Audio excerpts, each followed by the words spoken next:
than when he got in, and the vice president, because he didn't use, he made it more progressive. He got a down payment on what the president set out.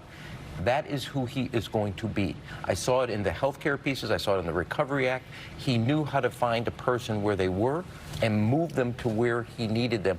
And he did not make the perfect the enemy of good. If you walked away with 60%, and another classic, he and I did this with Bernie Sanders. Bernie wanted a public option. What Bernie asked for, and we said, okay, what is it going to take? He said, I really believe in community health care clinics for preventive care. And we got that for Bernie. That's why it's law of the land. And that's how Joe's going to, the vice president's going to operate. And importantly, that's how he campaigned as well. He campaigned as the candidate of reform, not revolution. That's what he told the American people. And he has to be authentic to that, because what you don't want is the mask to come off and something else appears. Be who you were, because it's true to you, and people will know that what they just voted for is what they're going to get. Thank you, Ron. Trevor Auld is in Harrisburg, Pennsylvania. I guess you're seeing these divisions play out in real time? Absolutely, George. This is the physical representation as we talk about unifying the country right now. These are the steps of the Pennsylvania State Capitol here in Harrisburg. And as our camera zooms in, what you're going to see is down at the bottom of the steps, you have pro-Trump supporters who insist this election has been stolen, that there has been voter fraud here in Pennsylvania and across the country. And up at the top of the steps, we have a growing number of pro-Biden supporters who are celebrating, saying this is the result of 4 years of hard work and the result of every vote being counted. And when I talk to some of these demonstrators, particularly the pro-Trump demonstrators, George, and I think about how Joe Biden might have to try to unify the country, I don't know what would happen to sway these Trump supporters other than President Trump himself conceding. Because when I ask them about this election being stolen, they will tell me outright they don't believe any politician, Republican or Democrat, other than President Trump and his most steadfast supporters.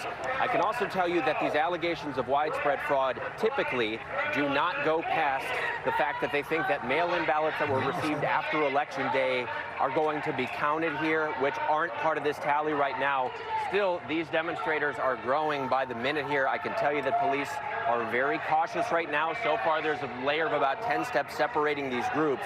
But as tense as it has been across the country, it's playing out right here now on the steps of the Capitol, George. Thank you, Trevor. I want to take that to Heidi Heidkamp. And Heidi, I guess this goes for both sides. Often the people in the streets don't represent the masses. You see, those are the people who are most engaged, most energized, most extreme, perhaps. Talk about that from the perspective of Trump supporters. And again, we were talking about this a little bit before, but how Joe Biden can speak to those who are ready to listen, who are not the most militant, the kind who would run out into the streets. You know, I think it's interesting you keep saying how Joe Biden can talk to them. You know, just like Democrats, not all Democrats believe the same stuff. All Trump voters are not born equal. Those are going to be the most radical and, quite honestly, the most dangerous that you see there, people who won't accept anything. But I would challenge Chris Christie a little bit and say, where is the extension of the hand? Typically, we have a concession speech when we get to this point. We're not going to get that. I think what you're going to get on Monday is rallies. I think the president is going to go out and rally and fight this, and that's certainly one option he has. There needs to be a prominent Republican, whether it's Mitch McConnell, whether it is McCarthy, who reaches out their hand and makes a statement right now that they're willing to work. And when you get that, you're going to get that bipartisanship that you need. But I think it's interesting. It's all about what Joe Biden should be doing. What should the Republicans be doing right now to reach out and say, we want to move this country forward? That's a good question as well. I want to take that to John Karl. And John, picking up what John Santucci was talking about in our last hour, what the end game might look like here. I know there are a lot of different people fighting for the presidency here right now with lots of different kinds of suggestions. The question is, how does he get to some kind of settled view on what happened here, and then how does he speak to the country? Well, I've been asking some of his closest advisors, some of his the people that have been with him every step of the way as he's gone through the election and the aftermath, and asked this question: will Donald Trump deliver a concession speech? And the answer that I have gotten from several of the people who are advising him in this moment, but who have not spoken to him yet about this, is that yes, he will, but it will be a Trump-style concession, and it's probably not going to be for a while, George. I mean, they are fighting right now. They have dreams of the Supreme Court somehow intervening and overturning the results that we have seen announced here today. So this conversation has not happened yet directly with the president. But I am told that Donald Trump will ultimately deliver a speech in which he concedes that the election didn't go his way. He will say, I'm told it will be full of grievance. He will say it was stolen from him. He will say that much of the last 4 years was an effort to steal his presidency, from the investigations to the way he was treated, he believes, by the news media, by the Democrats, by investigators, but that ultimately he will commit to a peaceful transfer of power, even as he says that this was an election that was stolen from him. So I think what you will hear, George, the concession you will hear ultimately, and like I said, I think we're still days, if not weeks away from this, will be a concession, Donald Trump conceding that the election was stolen from him. That is unlike any concession speech we've ever seen in America. Thank you, John. Let me bring that to Chris Christie. And Chris, I mean, first of all, do you see the president getting towards a more traditional concession speech, accepting that the American people have spoken and they've chosen another president, number one? And also, if you can respond, you heard Heidi Heitkamp's point as well. We took your point about what you're saying about Tom Friedman and the people who speak like him. Do Republicans, does the president have some kind of a duty, some kind of an obligation to also figure out a way to calm the waters and move on? Well, I hope that he does that, George, but let's remember something. We all were saying, you know, in the last couple of days, the votes need to be counted, and the president has a right to pursue the legal options that he wants to pursue, and he's going to pursue those. I would hope that if he pursues those legal options and that they turn out not to bear fruit, and I've said I haven't seen any evidence yet at all that they should, that he would do that he would make a speech that, you know, would be one that would help to try to help people understand that the election is over and that we need to move on from where we are in the election. But you already have some Republicans saying things, and I challenge right back to Heidi. You know, Lindsey Graham said, you know, just yesterday that, you know, if Joe Biden's the president, he deserves to have his cabinet. And that if the Republicans control the Senate, that's not something that should be blocked. I mean, you know, we are talking about 3 or 4 days after a very close contested election. I'm hopeful that what the president will do is to make that speech ultimately. I think it's more likely that it sounds like what John just talked about than what we would say is the traditional speech. But that's Donald Trump, and that you're not going to change who he is. But I do believe, and I've always believed, that there'll be a peaceful transfer of power here. Thank you, Chris. I want to bring in LZ Granderson on the phone right now. You know, Joe Biden perhaps is an unlikely leader of the LGBTQ community, coming after years ago when he was still serving as vice president. He came out for gay marriage before President Obama did, and that became a theme throughout his campaign. Yes, absolutely. You know, when you were watching the Trump administration operate over the last 4 years, in the shadows, his administration was working very hard to undermine a lot of things that President Obama and Vice President Joe Biden did to help with the equality of LGBTQ people. And, George, when you look at things such as not supporting the Equality Act, the attacks on transgender people in the military, in the schools, in the emergency shelters with HUD and Ben Carson. There were so many things that were alarming to the community that Donald Trump was doing, that seeing Joe Biden, as well as Vice President-elect Kamala Harris in the White House, welcoming figures who will once again respect and protect this member of American society, is a huge relief for many of us, and me as an openly gay man who is married and was worried about my marriage. This is very good news. Thank you, LZ. Cecilia Vega, let me come to you right now. Donald Trump's relationship with the Latino community, Joe Biden's relationship with the Latino community, I guess you could say it's complicated as well. As we've talked often about his themes of the campaign on the wall, but at the same time, it appears that he did hold on to significant pockets of support among Latinos as well.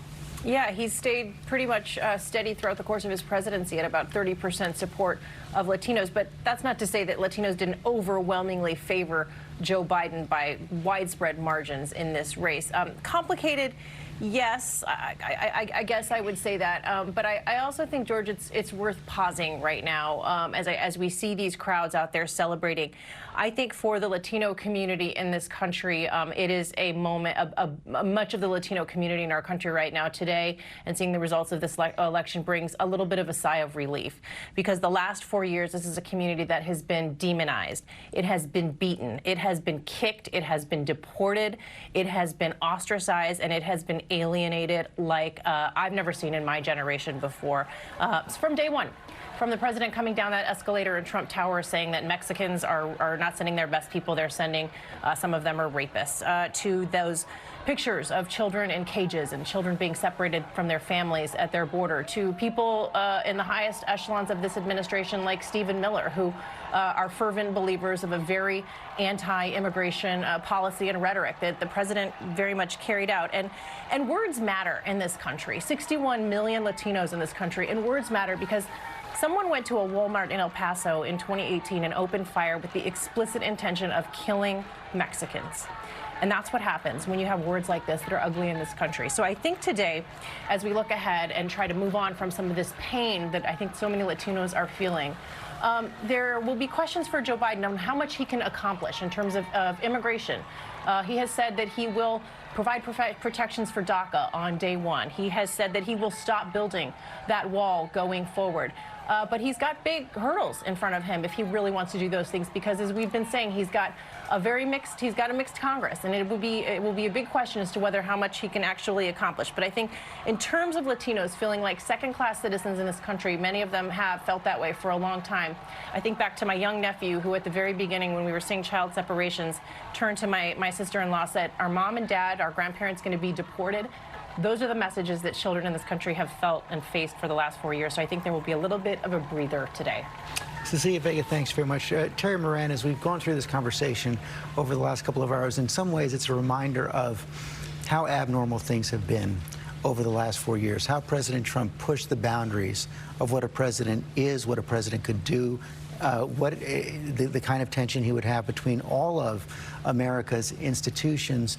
And you wonder now, does that have a lingering effect, or does it all simply wiped away when you elect a former vice president into the office of president-elect? You know, it's hard to think of any president remotely like him. Maybe Andy Jackson was a kind of China breaker like Donald Trump. But there is something in the notion that without Donald Trump in the White House, he'll still have his Twitter feed. He'll still be a prominent public figure. Maybe a kingmaker in the Republican Party, might run again. But he doesn't have the bully pulpit of the White House. And there was something about that Twitter feed and something about the way he carried himself as president that seemed to give a lot of Americans permission to be the worst version of themselves. And you could see it in your own social media feeds. You could hear it sometimes in conversations, in personal interactions sometimes. People who were, you know, more or less normal Americans prior to that, in other words, reputation of being frank with our views, but democratically courteous in a small d way, all of a sudden, it felt like I was back in the Balkans, you know, in the 90s. And that this correction, if it is one, says something that there's a crucial middle in America that is conservative, not in a policy sense, in a go slow sense. They aren't looking for, they know we've got it good in this country, and they're looking for radical change in affect or really in policy. We're having important fights, but they'd like to be conducted in a different way. Matthew Dowd, conservative with a small c, and a majority who want to feel a sense of an American community. I mean, absolutely, George. And George, I was just recalling, you know, I was chief strategist for George W. Bush, did his 2000 and 2004 race, and we all talked about motivation, but in the end, we won those races because of independence in the middle of the country.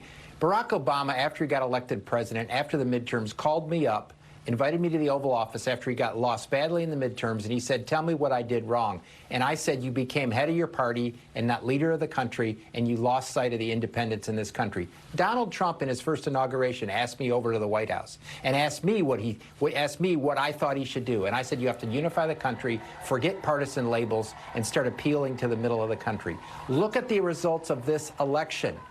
Joe Biden is president-elect of the United States because of independence in the middle of the country. Joni Ernst, Republican, won Iowa as United States Senator because of independence and middle of the country.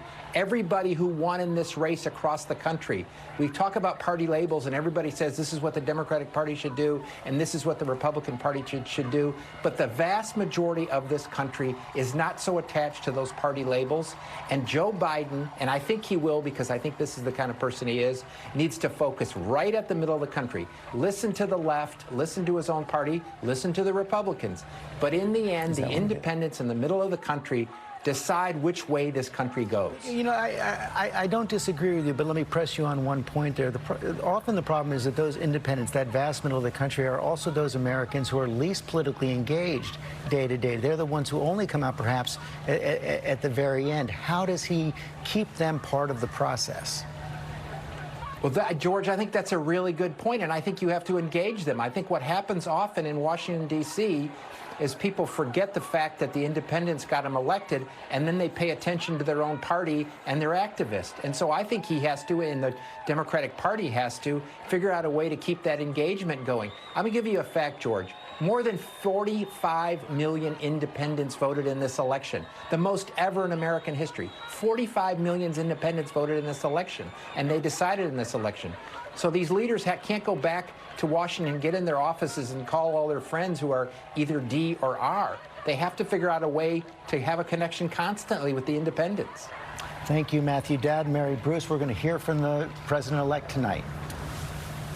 George, Wilmington is getting ready for a party tonight. I can tell you they have had this stage set up here behind me all week long. They are back out there setting things up, getting everything ready. And, you know, just on the other side of me here, on the other side of the camera, just outside the security perimeter, we have seen people driving by, honking, cheering, families with young children. The poor Secret Service here is trying to move people along. But we are just about 10 minutes down the road from Joe Biden's house. The campaign has been waiting for this moment for a very long time. Joe Biden, as we have said, has been waiting to deliver this speech tonight for 30 years through 3 runs at the White House. We've gotten glimmers of what we may hear tonight in his remarks over the last few days. I suspect you will continue to hear him hit on the themes that he has been throughout this campaign, calling for unity, saying that he is the leader who can bring this country together. It is a massive task, but Joe Biden has made it very clear over the last few days that he's ready to get to work. Massive task that begins right now. He won't be inaugurated until January 20th, David Muir. The period between now and then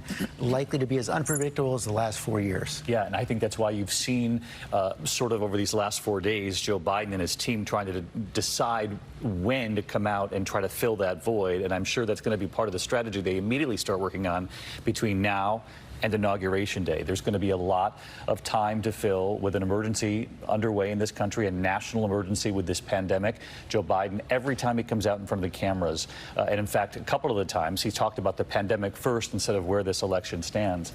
You know, the question you asked a moment ago, George, I thought was so important about whether or not what we're witnessing in this moment, if afterward, with Joe Biden as the president-elect, if some of this polarization, if Donald Trump without the megaphone of the White House, if suddenly he's just not quite as powerful a figure anymore. And I think that if he's not, he probably has himself to thank for that, because Donald Trump has created a culture in this country where every day is a new episode. And we saw that in this campaign. We even saw it in the campaign 4 years ago, but particularly now, where there's always just so much going on coming out of this White House. And we've all talked about it, that you have to decipher every single day between the noise that you hear and what's really important for folks at home, and how to help them understand how this could affect their lives on both ends of the spectrum for Republicans and Democrats. And I wonder if some of that noise goes away, and if the power behind Donald Trump goes away, if again that's a reflection of the culture that he created, that America will move on just as quickly as they moved on day to day in trying to keep up with the Trump White House. I can't tell from the last 2 hours of conversation if we're in for a quieter time or not.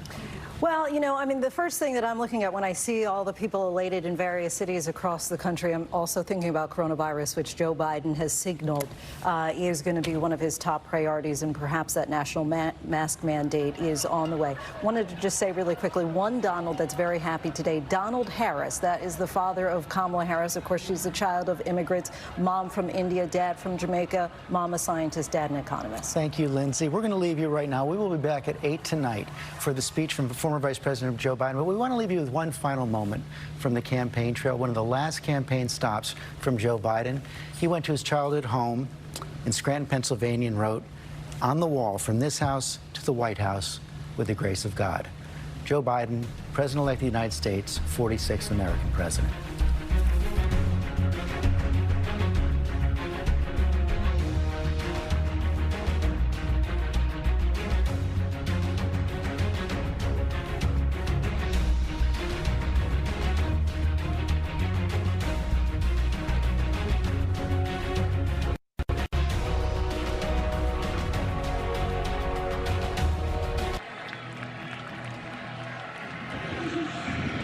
Joe Tessitore, Greg McElroy, Holly Rowe with you on a beautiful day in Austin, Texas at DKR Texas Memorial Stadium, where the Longhorns are up on West Virginia 10-7. It's been a very entertaining first half so far. 3rd down and 2 for West Virginia. Jared Dagey, 2nd year with the Mountaineers, starting quarterback.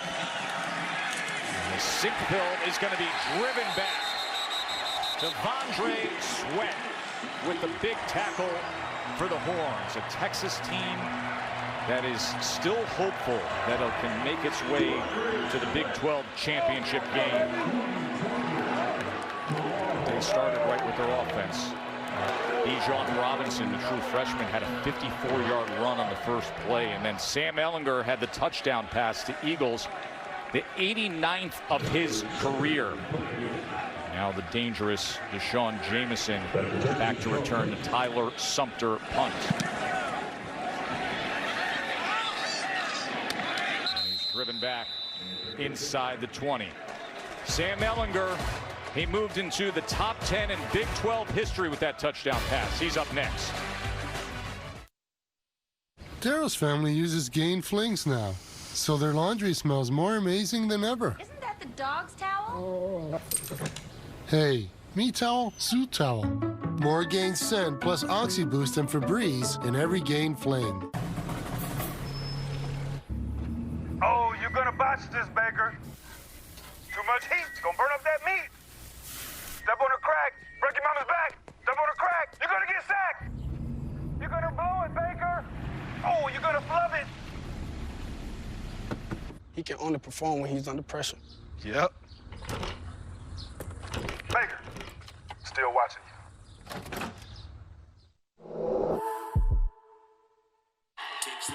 you. Who's playing? Doesn't matter. Nope.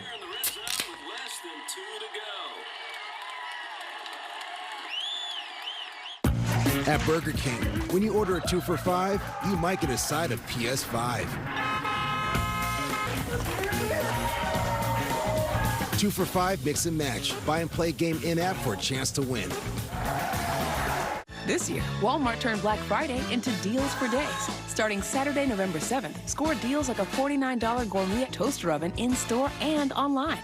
The amazing iPhone 12 mini on us. Sweetheart, do my forearms look bigger? They look the same. I've been spinning faster recently. I think they're getting bigger. Feel them.